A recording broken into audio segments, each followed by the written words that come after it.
an airplane made of gold.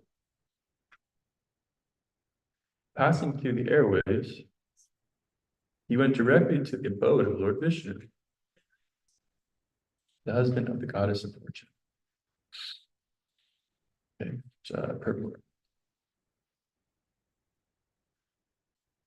For many years, the material scientists have tried to go to the moon, but they are still unable to go there. However, spiritual airplanes from the spiritual planets can take one back home, back to Godhead in a second. The speed of such a spiritual airplane can only be imagined. Spirit is finer than the mind, and everyone has experienced how swiftly the mind travels from one place to another. Therefore, one can imagine the swiftness of the spiritual form by comparing it to the speed of the mind. In less than even a moment, a perfect devotee can return home, back to Godhead, immediately after giving up this material body. Wow. In less than even a moment, a perfect devotee can return home, back to Godhead, immediately after giving up this material.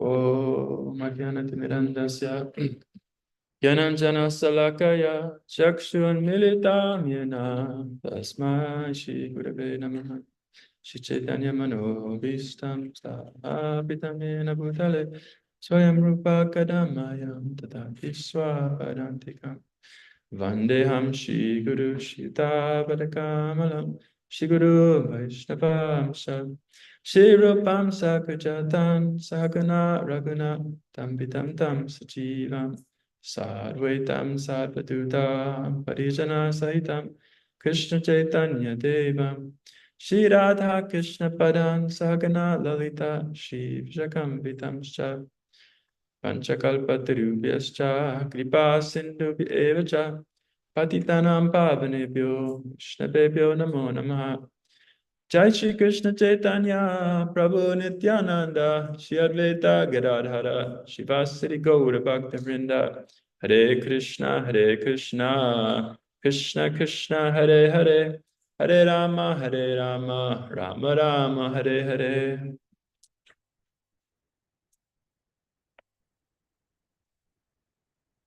Accompanied by the order carriers of Lord Vishnu, Ajamil boarded an airplane made of gold. Passing through the airways, he went directly to the abode of Lord Vishnu, the husband of the goddess of fortune.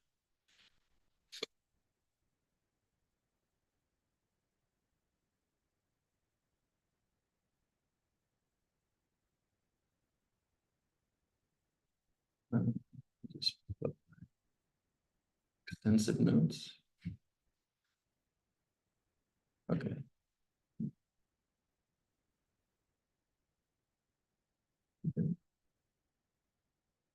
So, happy Balaram Purnima. Or Balaram Gita. Okay, where to start?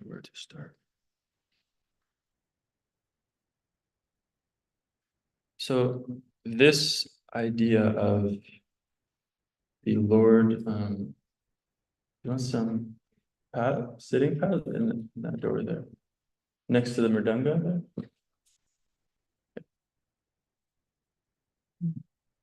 So yeah, so here we're seeing a little bit of the science of the whatever science of life, I guess you could say, and talking about how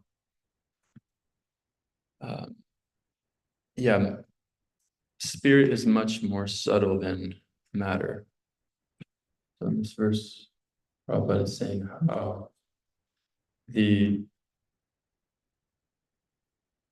spirit is much more subtle, and therefore,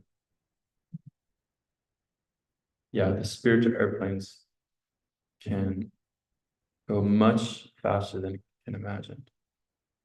Oh, isn't there an airline called Spirit Airlines? I heard it's very cheap though. Probably not. It's the worst airline, huh? Yeah. It's a reflection, but very perverted because probably the slowest. And here we're seeing that the spiritual airplane is fastest. So yeah, we're seeing a little about the different grades of subtleties. So as Krishna says in Bhagavad Gita, Indriya Paranyagur, Indriya Param Manaha, Manasas to Parapatir. Yogude Paritas Tusat. That the working senses are superior to dull matter. Superior to the working senses is the mind, higher than the mind is the intelligence, and higher than intelligence is the spirit soul. So yeah, these different grades of subtlety. But one example of this is that I was driving with Tamara out to the garden yesterday, and we saw the cows crossing. And she was saying, wow, the cows are so big, and like amazing that they kind of cooperate. And I was reminded of the example His Holiness Radhanath Swami gives, that even though a cow is so big and strong, or let's say even like an oxen, so big and strong, a little boy, if he just picks up a stick, can control that cow. So it shows how intelligence is higher than the working senses. Someone might have strong working senses, but just because that little boy has more intelligence, he knows, okay, just by picking up a little stick, I can actually control this cow. So also there's the verse speaking on this this idea of kind of different grades of energy. In Sri Ishopanishad. Yeah, Krishna is saying that, or Sri Ishopanishad, Vedic text, it's saying that Krishna can move swifter than the mind. So again, we see this example of spirit being much more subtle than matter. Okay, just wanted to mention those points because they were made. Okay. So yeah, so this is actually quite an epic section here, this whole part of the Bhagavatam, because we're seeing about how Dhruva Maharaj is attaining perfection. So he's had the association of the Vishnu Dutas, and that whole kind of argument that enacted right before him. Then he goes to Hardwar to worship in a temple, as we've been hearing in these verses.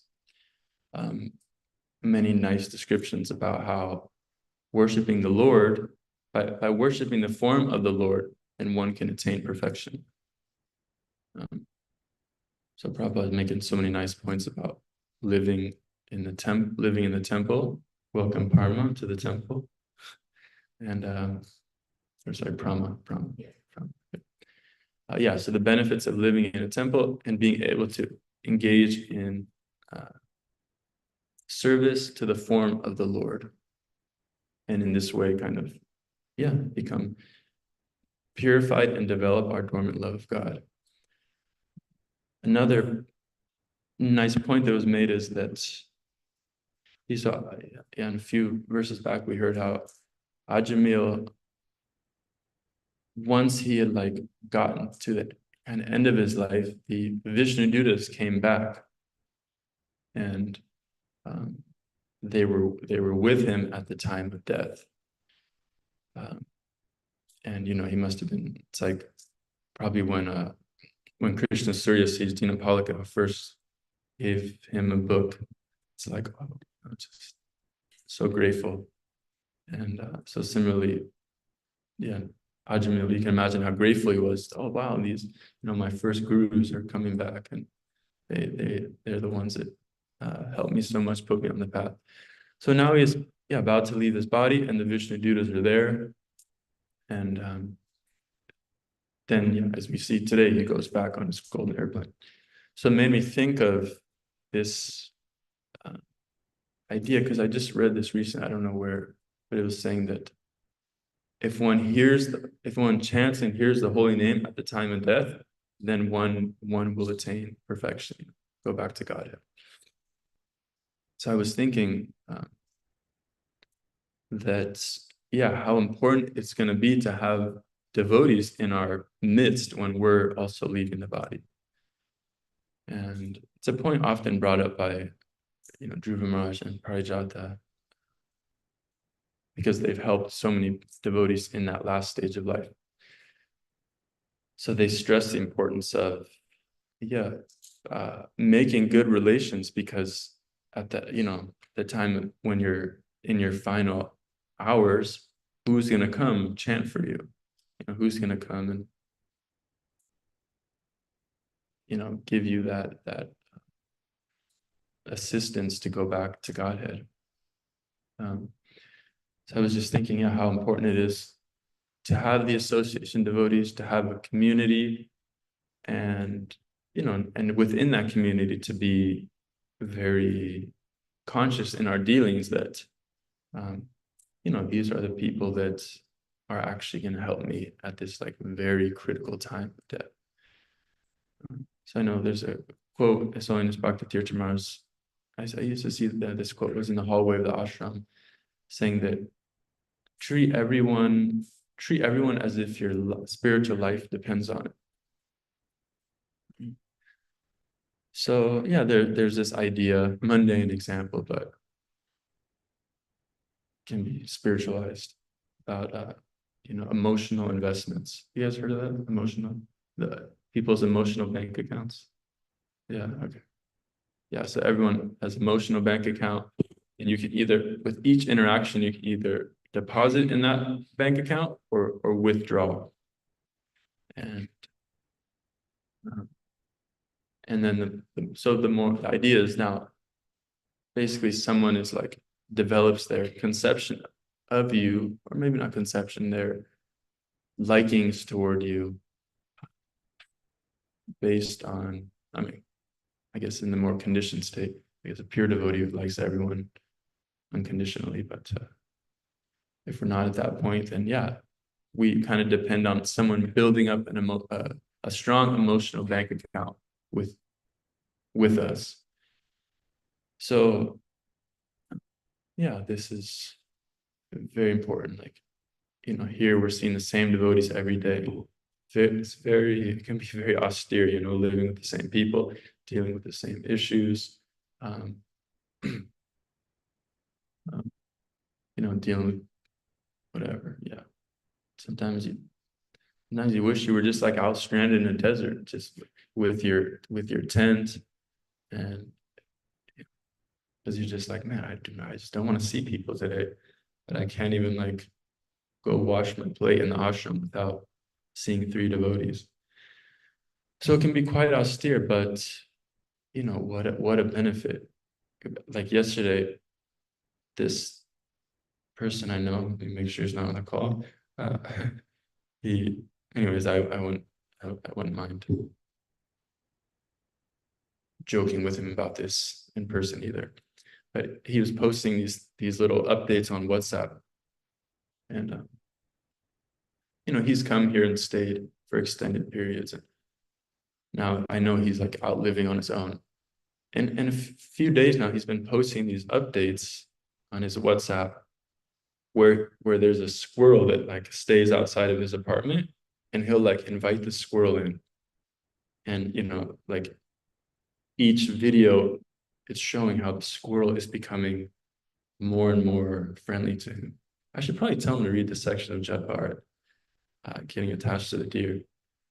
But you can see it's it's probably quite lonely, I remember I always lived with people. And then after I graduated college, I lived alone. It was so tough, so miserable. It's I felt, just quite less fulfilling than living with other people, but speak of devotees.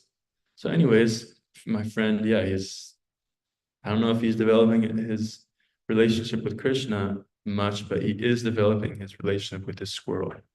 And this squirrel is becoming more and more comfortable coming to his house, getting, taking nuts. Like the first day he just got it and then ran away. This time he actually ate the squirrel. They actually kind of like had the pleasure of honoring this nut in each other's presence. And then it ran. So who knows? Next video, maybe he'll get to pet the squirrel. So it's kind of like, yeah, even though it's so austere, living in the association of devotees, there's so many benefits. And like, yeah, I really saw that I got this poison ivy, which I thought was severe. I thought it was, and I still think it's severe, even though when I went to the doctor yesterday, he was like, oh yeah, okay, that's just like a minor case. I was like, minor case? This thing is keeping me up all night. I'm like, I can't sit still and I can't sit still. I can't concentrate. I'm just like in agonizing pain. And here this doctor, oh yeah, that's a mild incident. Who is this guy? So anyways, my ego was quite hurt by that. Um, I guess maybe in the country they see like people come in with like half their body filled with poison ivy stings or something. But yeah, but I was just appreciating because so many devotees were actually helping me, whether it was giving me essential oils or yesterday uh, uh, Nikolai, he saw that I was like just kind of like a little delirious during our service. So he arranged for Reveal to carry the palanquin, and he insisted that I rest. And he said, if I see you at the Julan Yatra, I'm gonna like chase you with a stick like we do the cows. And then, anyway, so many devotees just helped out. And sometimes we don't realize like how much devotees are helping us, but I guess being in this condition, um, like and kind of needing the help, it really brought it out how like so many devotees were willing to help, give me witch hazel, give me a cardigo. Madhapanlila came with me. Devotees, forcing me to take rest, and so that was very nice. And then developing these relationships more and more, I can be assured that okay, if I leave my body and I'm fortunate enough to not have like an instant death, then these devotees hopefully will be in my presence while I'm so that I can chanting the holy name at that critical time of death. Okay, let's see if my notes are gonna start working. Okay.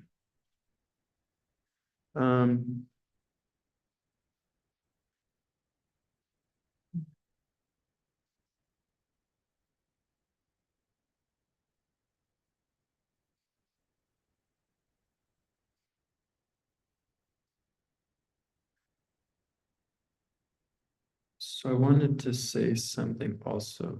Well, okay. So another pastime, of course, where we see someone going back to Godhead is in the fourth canto. We see this the pastime of Dhruva Maharaj, and Dhruva Maharaj similarly was, I'm pretty sure, picked up by the Vishnu Dutas. And so I was looking up that pastime, and then I saw an interesting statement that if one hears about the story of Dhruva Maharaj, one should hear about this statement of Dhruva Maharaj, especially on a full moon day. And today, of course, Balam Purnima, it's a full moon day. So then I was thinking, oh my God, okay, am I really gonna like relearn this whole pastime, then tell it?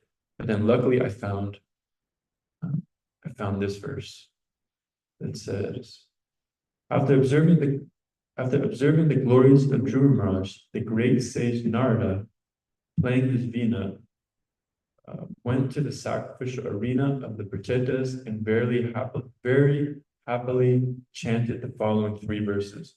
So in other words, Narada Muni summed up the whole pastime in these 3 verses.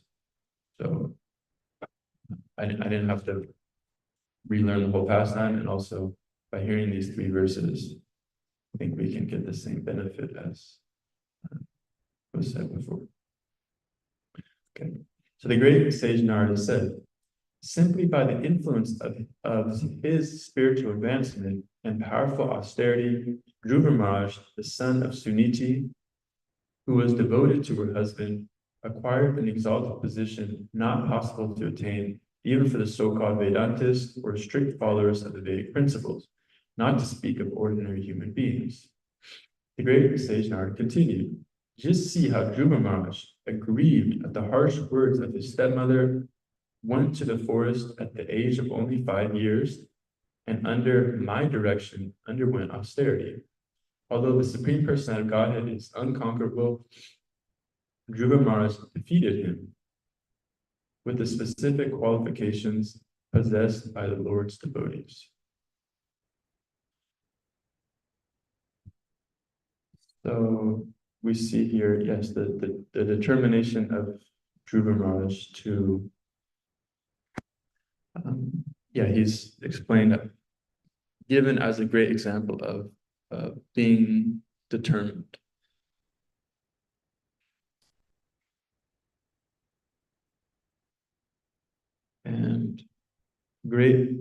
And another example, like just how Ajamil went back to Godhead, we're also hearing how Dhruva Maharaj went back to Godhead.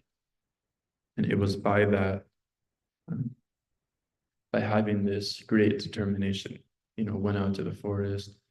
I know it's a half-day fast, so if anyone is feeling burdened by the fast, they can think of how Dhruva Maharaj first, he was eating just like twigs out in the forest, twigs and roots, and then only water, and then he subsisted on only air. So such intense determination. Even Narada Muni was like, yeah, you're just a little 5-year-old boy, why? You should go back to the palace, live a comfortable life. Why are you doing all this?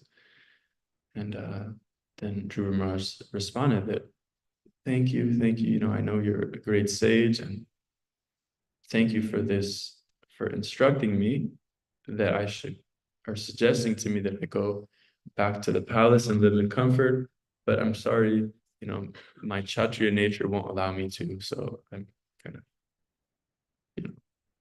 like, I think Prabhupada even says this is the nature of a Kshatriya is kind of very, lots of passion, so you can see how, like we hear, dishonor is worse than death for Kshatriya. So Dhruva Maharaj, in his infantile Kshatriya state, was like, are you trying to say I can't handle this? Is that what you're trying to say? Watch Adam, and then with such determination, chanted the Om Namo Bhagavate Vasudevaya mantra, and then eventually perfected his life and went back to God. So there's a very interesting, I guess it was a study that was done. I don't know how scientific their methodology was, but apparently they found that within ISKCON, 10% of devotees within ISKCON, of course, I don't know if this is like initiated devotees or everyone associated with ISKCON. Let's just say people who have considerable association with ISKCON. Like, I think that's fair to assume. Yeah, the majority of their friends are within our devotees. So they found that 10% of devotees within ISKCON are actually truly aspiring to go back to Godhead. Interesting, huh? So Mother Irmila is the one that shared that finding. Where she got that from, who did the study, I'm not sure. But I can also I can see how that would make sense. But it's interesting, yeah, because we might think like, oh yeah, everyone who comes, they're all like, everyone's fully determined to go back to Godhead. We might think like, okay, everyone except for me is like fully determined to go back to God. But I was thinking, yeah, 10%. And I mean, that makes sense also, because we hear the verse in the Bhagavad Gita saying that out of many thousands of people, one may endeavor for self-realization, and of those who've reached some level of self-realization, like the impersonalists, like one who's come to a realization that, okay, I'm not this body, then only one of those may actually attain perfection.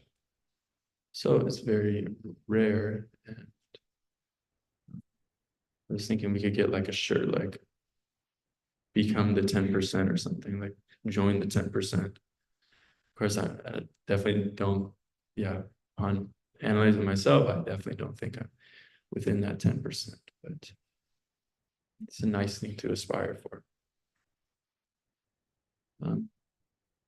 And anyways, even we're getting so much benefit, like, right? Bhagavad Gita says, that even a slight performance of devotional service can save one from the most abominable type of fear. So and what's that? What is that fear? Prabhupada states that the greatest fear is having to descend, to a lower form of life. So, yeah, either way, we're getting so much benefit by engaging in devotional service, even for one day, 1 hour, whatever. Hear so many stories like that. But yeah, how can we get the determination to be more and more devoted and join that 10%, increase that number to a higher percent?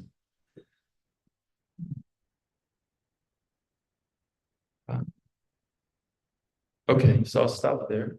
We have like about 5 minutes. Are there any questions or comments? Nobody's can feel free to do something. Probably because I always got like 4 questions.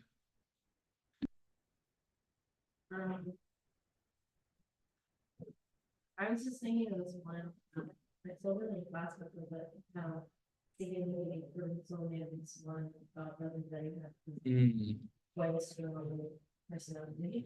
Yeah. Yeah. Should I tell? What is that? What were you gonna say about it? It's just, yeah. But you think the pastime's a good example, is what you're.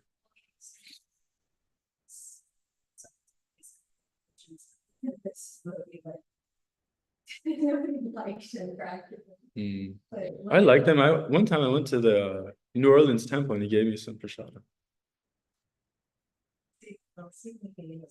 Yeah, no, I could see maybe he was a strong person, but I think so it's a good example of how, like, Krishna's mercy, how the devotee is so kind.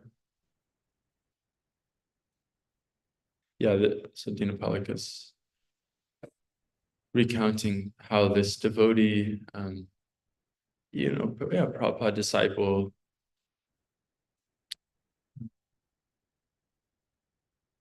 had a kind of a strong personality, had his kind of ups and downs in spiritual life. Guess I think one can say that. I think I heard. Anyways, yeah, it's like it didn't exactly have like the cleanest Hare Krishna career, as far as I've heard.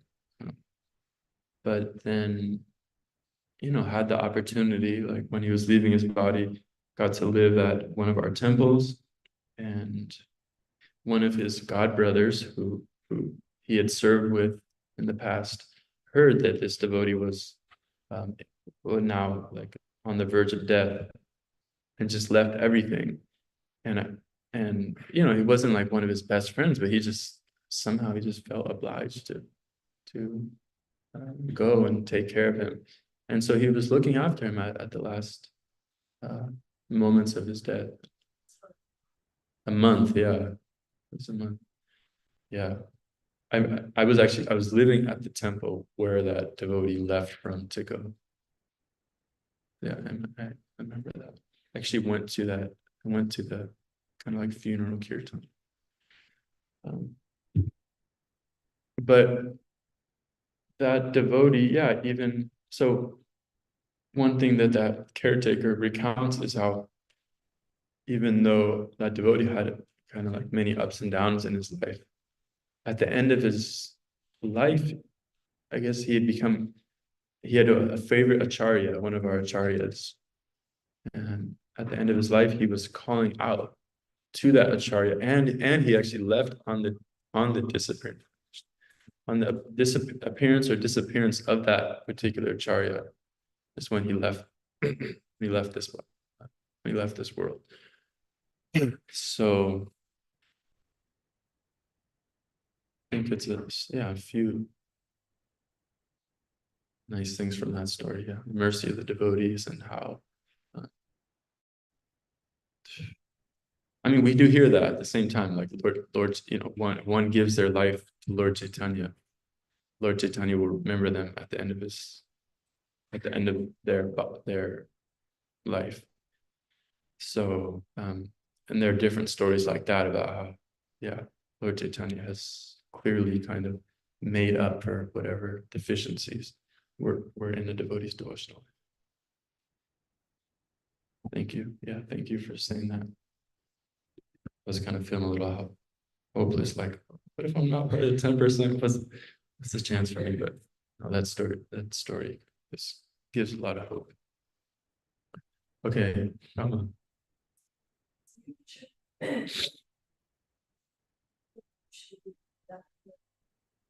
Mm.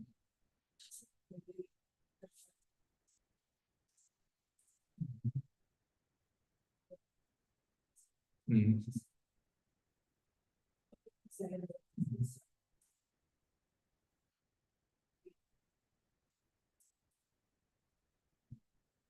Yeah. Yeah, like Rama's asking about just that thinking about Krishna at the time of death, and like, what does that look like? Is that attainable?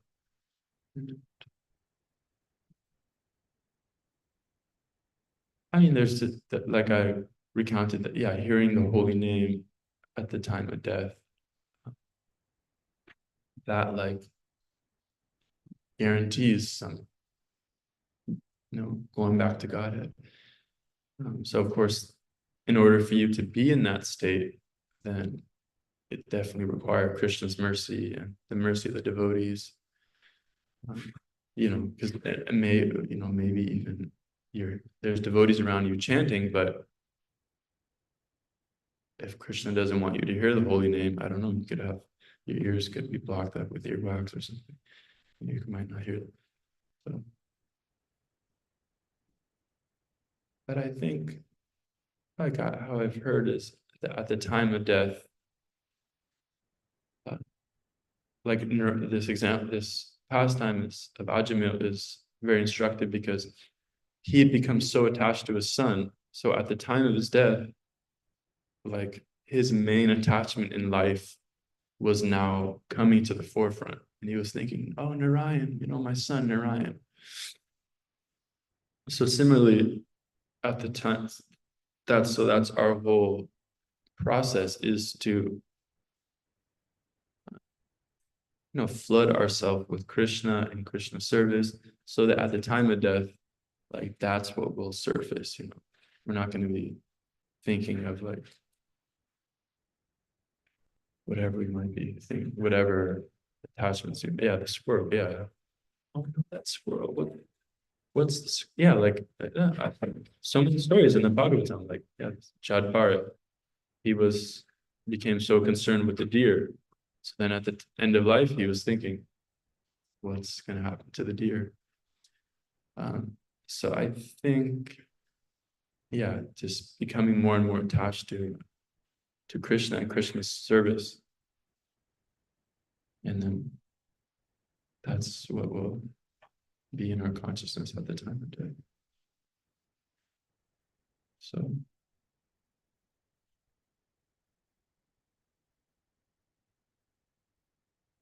today will help. Today will help. We get to see the Julian Yatra festival. Like I like this Satchidananda Maharaj says, we have so many samskars in the past. Like, oh, I went to this concert. I did this like wild thing when I was a teenager. And we can still remember these things. So he's saying, similarly, we should have these like devotional samskars. Oh my God, I went to this kirtan. It was like so crazy. Or like I went to India with the devotees, and it's just like it was like such a crazy, I mean, it doesn't have to be crazy, but like such a impactful experience. And that's now what I'm thinking of. Yeah, these thoughts are like lodged there in my mind. Hope that helps.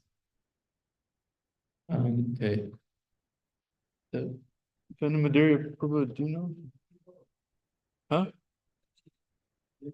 Well, I was kind of hoping that they would. I don't have anything else to say, but maybe someone online or if anyone else does.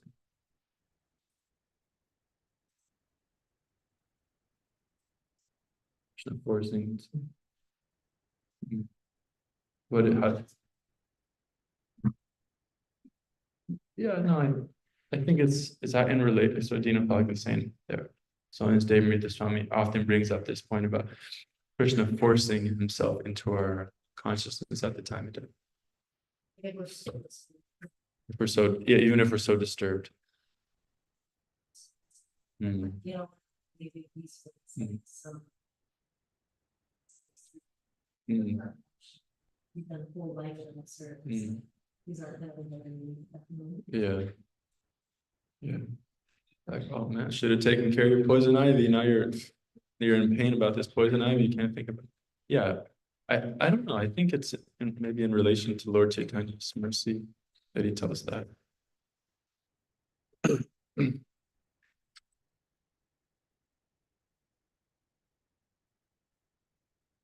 Okay, so anyone online have anything they'd like to say? And we might get cut off by the contract. If anyone would like to say anything on that.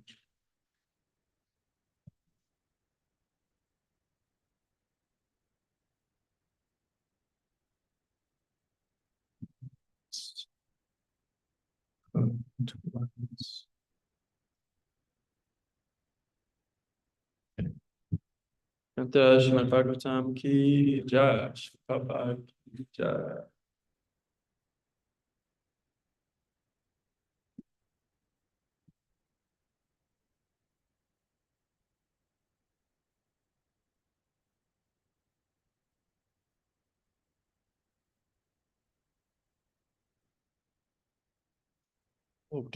Oh, we do Guru Puja. I thought I was waiting for the conch shell. Oh my God, that's embarrassing.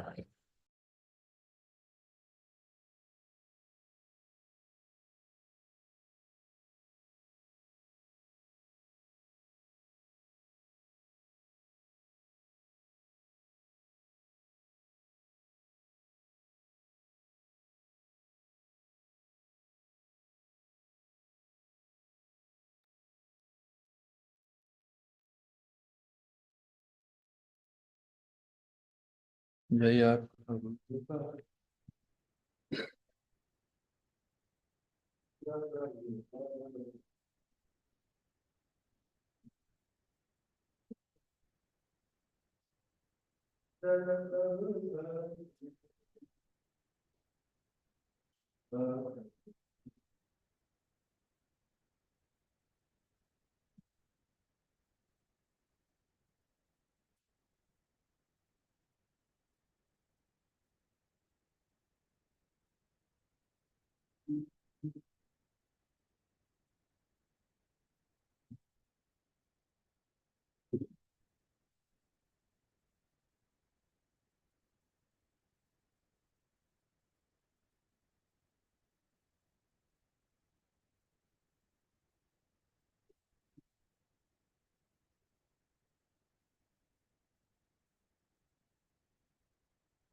Oh,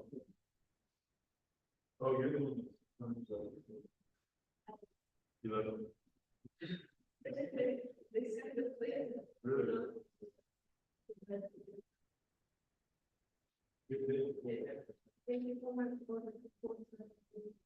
Oh, yeah.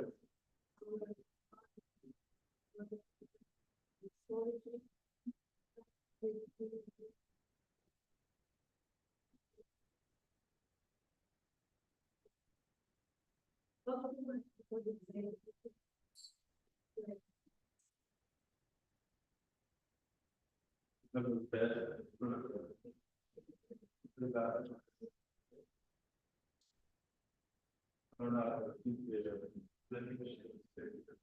I don't know.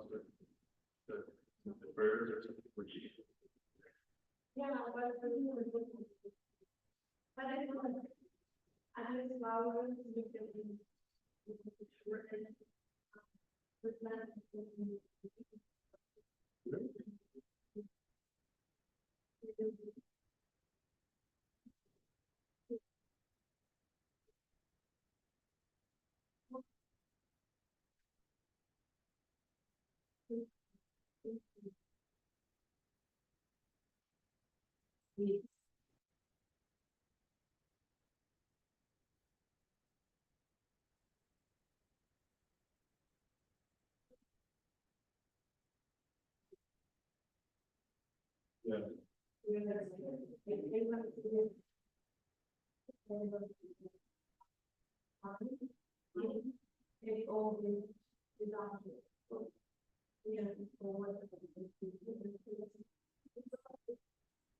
our trains, we have reviews also, but then no one stated. Yeah.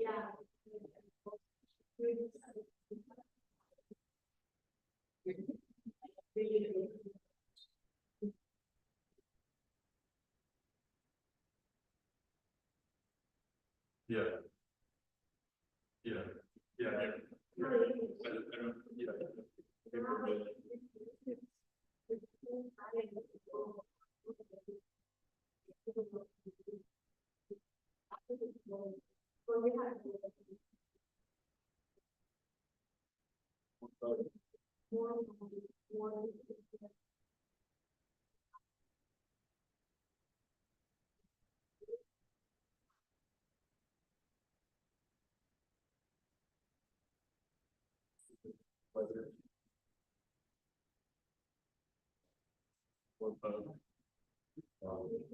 Oh, but they don't die. They do with the winter or maybe they don't die.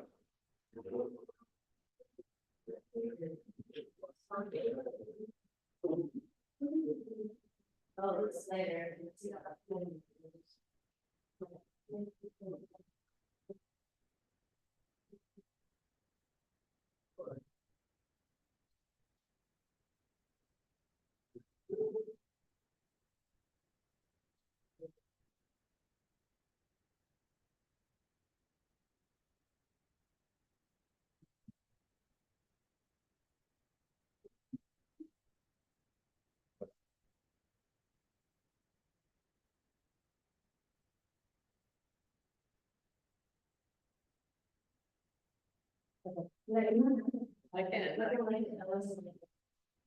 I can't.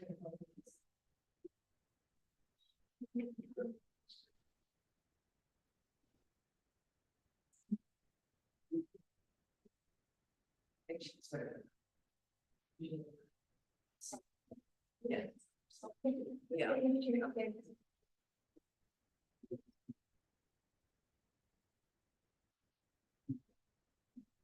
Yeah.